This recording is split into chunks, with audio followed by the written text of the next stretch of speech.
Harvesting Hope: The Story of Cesar Chavez by Kathleen Kroll, illustrated by Yuyi Morales. As a boy, Cesar Chavez grew up on a farm in Arizona surrounded by family and friends. They would have nightly fiestas filled with singing, dancing, and ghost stories under the stars. Their family land expanded hundreds of acres and was filled with well-built adobes, animals, vegetable gardens, and all the things a farm would need.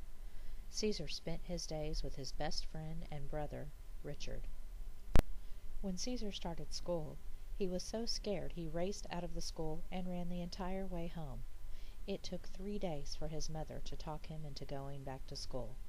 She encouraged them to always try new things and to settle their differences with words and not fist. In 1937, when Cesar was 10, a drought hit the farmland, drying up the crops and making life unlivable. His family lost the ranch and was forced to flee towards California to look for work. He and his family had become migrants, moving around California to work on farms with whatever fruits or vegetables were in season. Their first home in California was a shed with missing doors and a dirt floor.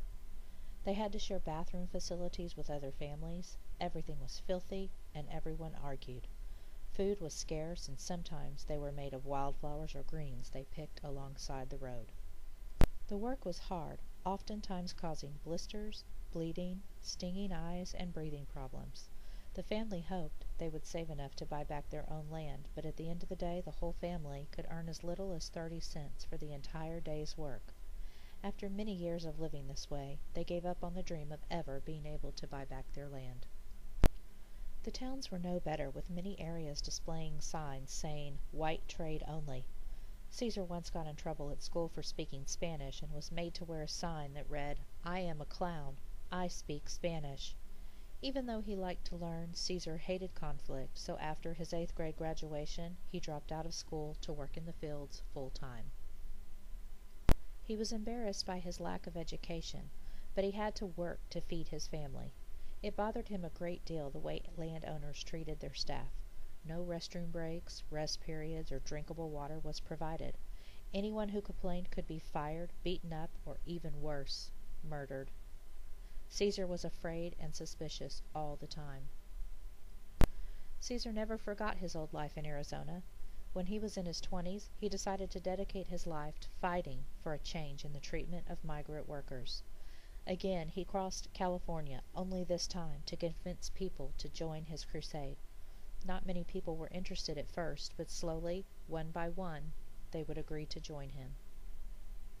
He reluctantly led the first meeting where only a dozen or so women attended. Despite being shy, Cesar showed sincerity for problem solving and dealing well with people. So people trusted him. Referring back to his upbringing, he encouraged people to take action with words and nonviolence. He believed the truth was a better weapon than violence. More and more people listened. At the first meeting of the National Farm Workers Association, more than 150 people attended. Cesar unveiled the flag for the organization, a black eagle, the sacred bird of the Aztec Indians. That is when La Causa, or the cause, was born. Finally, it was time to rebel. They planned for it to take place in Delano, the heart of lucky San Joaquin Valley, filled with grape vineyards. Cesar chose to focus on one landowner, hopeful that others in the area would get the message. Thousands of workers walked off the field in a strike. The company fought back with violence, but Cesar returned to refuse the violence. Instead, he organized a march of more than 300 miles from Delano to the state capital of Sacramento, where they would ask for the government's help. Their first obstacle was the police, who locked arms to prevent them from crossing the street. After 3 hours, the police finally backed down, and joyous marchers headed north. They could be heard chanting their rally cry, "Si se puede," or "Yes, it can be done." At the end of the first day, they reached Ducor and slept outside of the tiny cabin owned by the only person that welcomed them. They covered an average of 15 miles a day. Although they developed painful blisters, they marched on, many of them with blood seeping from their shoes. Word spread along the way, and farm workers offered the marchers food and drink. As word spread, shelter was no longer a problem. Supporters welcomed them each night with feast and kept them up talking about change. On the 9th day, they marched through Fresno. Slowly, students, public officials, and citizens realized how farm workers had to live. On day 15, they reached Modesto, and the crowd cheered in celebration of Caesar's birthday.